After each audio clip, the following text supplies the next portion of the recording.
Hey there everybody, and welcome to another PTCGO game I've got for you. This one was actually taken from my stream that I did yesterday, so forgive the frame rate, it's a little bit slower than I usually have, but it was awesome to stream yesterday. For those of you who've watched it, thank you. You can still go and watch it. It's on my channel, it's the video before this. I'll leave a link in the description below to go and see it, or on your screen.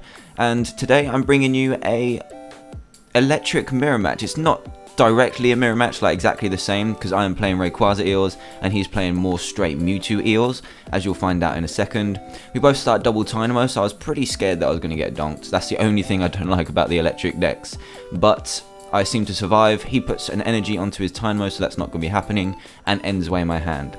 So as I was saying, my stream was really awesome. I streamed for over 2 hours, about 2.5 hours. I will schedule them and they'll come up in your subscription boxes, so check it out next time. I'll be streaming hopefully once a week, and it's really awesome. I get to play against all of you guys, you get to ask me questions and all kinds of stuff. So back to the game, I'm Ultra Balling away a Lightning Energy and a... what else did I get rid of? A Cherin, because I'm planning to Juniper this turn after you enter me into this pretty good hand. I was debating getting the Emolga because I wasn't sure what I'd be able to get, but I decided against it because I want to attach that fire to the Rayquaza, because I don't really want it going into the discard pile just yet. I go ahead and catch the Zekrom just because I need to buy some time while my Dynamo is annoyingly paralysed, and I think that's a pretty safe move. He needs a double colours to retreat it. He could go for the Outrage, but that's not going to carry me either. And I get a pretty weird hand, actually. 3 Ns, 2 Electrics. Yeah, that's pretty weird. So, I'm just going to pass. Straight up pass. I did get my energy attachment, which is important. He puts down a Skyro Bridge, which is interesting. It only gives his Zekrom a single retreat cost, even though he's attached to double colourless already. And that helps me out a lot. I don't need to put down my Skyro Bridge, and I can get free retreat on my Rayquazas. So he... as I just said, he attaches a double colourless, he evolves into Electric and gets an Eviolite onto his Mewtwo, which is pretty big. It means I need an extra energy to KO his Mewtwo for the 2 prizes. So he doesn't have anything else really, he just Dynamotors to his Mewtwo and goes for an Outrage. Mewtwo isn't the greatest attacker against Rayquaza though, because Rayquaza gets rid of all his energy pretty quickly. Most of the time, well, pretty much every time, he's going to be left with just the 1 fire energy, so Mewtwo isn't going to be doing that much damage to it unless it has a ridiculous amount of energy on it. So I go ahead, catch the Electric to buy a few turns because, or at least a turn, because my hand isn't looking that great at the minute. I evolve into the single Electric and end away the rest because I still want that way to retreat later on. I get 2 more Electrics back, a Raikou, a Cherin, an Ultra Ball, and a Random Receiver, which isn't too bad, but I do whiff the energy that I do need. So from here, I'm in a pretty weird situation. I'm not sure what I've got in my discard pile so far. I think I've got 1 Lightning Energy, which I should probably Dynamotor onto the Rayquaza that's already got energy onto it. I do go ahead and Ultra Ball away a Cherin because I've got a Random Receiver in hand and go for the Emolga. That's what I did. I Cherin for the Emolga just to get another attacker into play. To be honest, this was a pretty weird move. Maybe I didn't need to do it. I could have just put the Raikou down and Dynamoted to that. That would have given me the option to Volt Bolt his Electrics before they... either his Dynamos before they come out or his Electrics when they are out. And it give me that option to do Thunderfang as well for the Paralysis. But anyway, I do go into the Emolga, evolve into the Electric, and I will search for another attacker. I think... I'm not sure what I go for actually, so it'll be interesting to see what I go for. I do debate going for the Static Shock, but there's no point. I also get an extra look through my deck just to see what's prized, and I'd go for the, that's what I do, the Thundurus. Thundurus is a pretty random inclusion. I usually go for the Zekrom in this matchup, but I don't have Zekrom in the deck. I've got the Thundurus. Why? Because I don't run Eviolite in this version of the deck, as you can probably see by now. I don't think Eviolite's amazing in Rayquaza Eels because you want to be taking those one-shots. You really want their EXs to be attacking you anyway, so if their AXs are in the active spot, then that's all good. Eviolite's not really needed 100%. You can always put in stuff like Max Potion or Potion just to keep the Rayquazas alive, but I think I run enough attackers just to keep up with the prize trades anyway. So I run the Thundurus just to get some cheap prizes here and there. Charge on turn 1 is also really strong for getting rid of stuff like Dinos on the 2nd turn with Disaster Bolt and getting energy into the discard pile, which I sometimes struggle with. So I do grab that, and his turn is pretty lackluster. He only Junipers, benches another Mewtwo, so it looks like he's going straight for Mewtwo. if I was him, I'd rather go for the Eevee-lighted Zekroms, because that's much more powerful and only gives up one prize. He's not going to be able to do much damage to me with Mewtwo's, because as I said earlier, I get rid of the energies. But he does get an Eevee-Light on his Zekrom, and that's going to be a pain for me to deal with later on. He does attach a single energy to his Eelektrik, so my stall kind of worked. And I've got another turn to try and get going. I do have more Eelektриks in play at the moment, but he has the potential. Well, actually, we have the same amount of Eelektриks in play, but he has the potential to get an extra one in play next turn. So I random receiver, and I hit the N, which isn't really the card I wanted to see, but I'm going to have to play it because my hand is really poor. There's nothing I can really do with it, to be honest. I don't really want to end him because I know his hand isn't all that, but sometimes you just have to. So I've got the fire energy. I'm debating whether to attach it to my other Rayquaza or not, and I do, just to get my energy attachment into play. While I've got the fire, I might as well attach it just to save for turns later on. The good thing about Rayquaza is it can make comebacks because it can take such big prizes and important prizes in just a single turn. So my hand I get is 3 lightning energy, a super rod, a juniper, and a Bianca. So a pretty weird hand. Getting plenty of those in this game, but it's not. It could be worse. I do get the super rod, so I can get back an Eelektrik that I had to discard earlier, or 2 Eelektриks I had to discard earlier, and have the potential to get more Eelektриks into play later on in the game. And from here, I'm just going to do static shot because I've got nothing else to do. I might as well. There's no energy in my discard pile, so I can't Dynamotor. I've already attached, and next turn is going to be a big turn. That's if my Eelektриks stay alive, of course. So his turn, he goes for a level ball and grabs an Eelektrik. And that means he's going to have the most Eelektриks in play and probably be able to set up his attackers in one turn, basically. So whenever anything goes down, he will be able to heal it. He goes for a max potion, which I thought was a wasted effort at first, but he does play a Juniper, so that's not too bad. He gets rid of a random Seaver, a Zekrom, and another Eelektrik, which is, it's okay, it's not too bad. After he attaches a double colorless to his Eelektrik, so we'll be able to Dynamotor and then retreat his Eelektrik out of there, which is really good for him. Let's just wait and see what he does, and the positions are pretty equal right now. It's equal because the only real attacker he has on the field ready to be powered up is Mewtwo, which, as I've said multiple times already, isn't really that great against Rayquaza. I don't have much on my field with a lot of energy attached, so he's not going to be taking massive prizes here.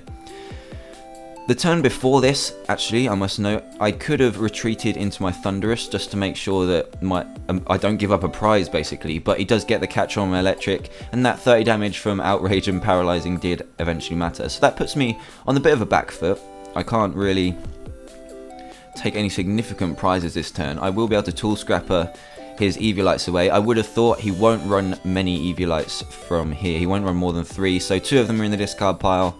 I'm going to debate which one to take, but I take the one off the Mewtwo because it only takes 3 energy then for me to KO all of his stuff in play, all of his attackers.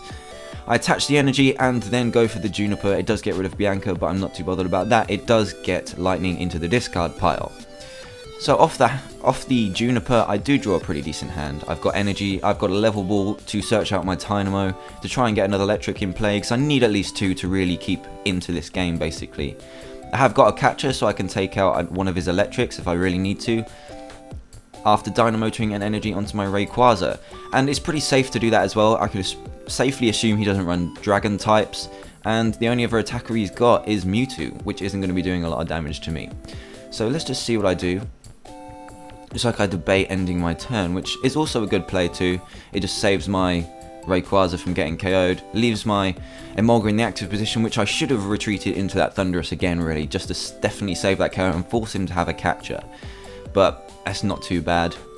I don't know why I didn't use the catcher KO, just because I probably want to set up a big KO on that Mewtwo, because it's the only significant attacker he's got in play at the moment, and I'll be able to take 2 prizes next turn regardless, basically, regardless of what he does. If he does take the KO on this Emolga, he gets an extra energy in the discard pile, which he does, so his hand can't be that great, so I'm not going to be using any ends anytime soon. I throw up my other Rayquaza into the active spot, and I top deck an Eelektrik, which is pretty big, so I don't need to use any supporters this turn. So that's pretty handy for me, otherwise I probably would have played the end, put him down to 4 cards, and limit his options even more. I'm going to Dynamotor onto my Rayquaza. I have the extra energy attachment to play onto my other Rayquaza too, so that I have another Rayquaza powered up, ready to take down an EX next turn. I'll retreat and get back into this prize race by taking down his Mewtwo. So I've got another Dynamotor to spare because I had enough energy on my Rayquaza, and I'll probably just stick that on the Thundurus. So I've got an extra energy in play. I do play Energy Switch in this list, so that's a definite good thing to just have it on the field, so that I can either Energy Switch it to an Electric and attach to retreat it, or just Energy Switch to power up my Dragon Bursts when I need them, when I lack in energy. So here, up goes my big Rayquaza, and I'll get rid of 3 energy to do 180 to this Mewtwo and take away all of his energy and his Mewtwo as well. And all he's really got is Mewtwo and Zekrom. Zekrom is the one I'm pretty scared of at the minute. It's got an Eviolite on it, so it'll take 3 energy to get rid of, and it will be Bolt Striking me, which is a 2-hit KO on my Rayquazas for definite. Whereas Mewtwo isn't always definite a 2-hit KO, which is why I'm really happy with him getting Mewtwo's back. I don't mind. So what he does is Super Odds in a Electric, a Zekrom and a Mewtwo. Gives him more attackers, gives him more options. And he's probably going to Bolt Strike this turn, because that secures 2 prizes next turn. If he has the catcher, because I'll probably retreat into my next one, and he ends me as well. So that's not too bad. I've got a lot of supports left in my deck. But let's see what I get given. So my hand isn't that great. I do get the energy switch. I do have an energy and a normal switch, so it's pretty good. It's the best I could ask without a supporter. And I have a super rod as well, which I could always use to get some electrics back if he does decide to KO those. However, in this situation, if he did KO an electric, it wouldn't really matter because I have the energy switch in hand and the attachment and the Dynamotor to go for it. But he just goes for a Bolt Strike, which I feel is the best play, because he needs to get these Rayquazas out of play as soon as possible. So here I am just checking the maths about how many energy I need to Dragon Burst away. I'm 10 damage away from just using 2 energy, but I'm just going to have to go for the big 3 this time. So I double Dynamotor, I think, and keep most of my stuff in my hand. I do top deck a useless Skyro Bridge, and I wish I had some form of Ultra Ball to get it out of my hand for a future end, because I will be taking some significant prizes in the next few turns. But it looks like I'm just Dynamotoring onto my Rayquaza and debating attaching the energy. So I could attach the energy, but I think I'd rather save it to see what he responds with the next turn. He could respond with a catcher, which I probably won't mind. If he goes for an X-Ball, I won't mind that either. So I'm just keeping my options open as much as possible. I do have the energy switch in there too to get some big KOs out of seemingly nowhere, so you can kind of, against an electro deck, you can usually kind of predict where the energy is going and how many you're going to attach in a turn. But with energy switch, you're not really able to predict where it's going. So he benches another Mewtwo, which is fine by me. I don't mind. That's my another 2 prizes I can take if I need to. And he attaches a the third and fourth energy through double colorless onto his Mewtwo, which I don't mind either. This will do 20, 40, 60, 80, 100 damage to my Rayquaza. I'm not too bothered about that. If he takes the catcher KO, then that's okay as well. I'd rather he didn't, so I have those 2 attackers in play, but we'll see if he does have the catcher in hand or not. So I'm feeling good about my position right now. So yeah, he does go for an X-Ball, because I've got 2 Rayquazas in play. I've got a Thundurus if I ever need it as well, just to take a quick electric prize at the end, so I can get my Pokemon name out there. And I do top deck a Tool Scrapper. I've got a catcher as well that I got for my prizes, which is an amazing pull for my prizes. That pretty much secures my final prize if I don't get end, which is highly likely because I will be going down to just a single card. I wish there was a way to get that Tool Scrapper and Skyro Bridge out of my hand through either Juniper or like Ultra Ball, something like that, but that will just make sure that I don't draw them if I do get end down to 1, but I haven't got the resources to do that right now. So I'm just going to go ahead, Dynamotor onto my Rayquaza on the bench. Both of them are heavily damaged, but at least one of them will survive a turn, which means that I will be able to get a big KO the next turn, depending on what he brings up. I use up all my Dynamos. I don't attach again, I don't think, because I do want as many options as possible if I keep my hand. You could debate attaching the energy just so I have that extra energy in play if I do get end, but I just want to keep my options open as much as possible. I think he's used quite a few ends already, so that's the reason why I kept it. There's an Ultra Ball, so that would have been handy. The previous turn, I've got another Dynamo as well. So does he have the N? If he does, then it will depend on what I top deck. I'll need an energy. That's another reason for keeping the energy in hand, but it was another reason for definitely attaching it as well. So that's probably a little misplay on my part there. His Eelektrik goes into the active position with a double colorless attached, and he's powering up his Mewtwo again. So again, Mewtwo, not the best attacker against Rayquaza. It can get 2-hit KOs when it's got 4 energy on it, but that's a lot of energy to commit to a Mewtwo. So he does have the N, so this is a big move from him. I could have saved myself the grief of being end by actually attaching that energy to my Rayquaza, which was quite a big misplay when I look back on it now. But I do top deck the one card, which is a random receiver. I did have a lot of outs in my deck. I haven't used a supporter for the past few turns, so I have the options there. So it depends what I get off of here. I have used a few ends, so let's see what I do get off my random receiver. I get a Professor Juniper, so the best card I could have asked for basically, and I need 1 energy to win the game. Or I could draw into a catcher as well, so I have a few catchers left, haven't used many, and there's the catcher. I'll just be able to Dynamo to twice onto my Rayquaza, catch anything I like on the bench to take, well, apart from the Zekrom, to take the final prizes. So really good game. It was really awesome to play this game. I think this was just my second game on stream.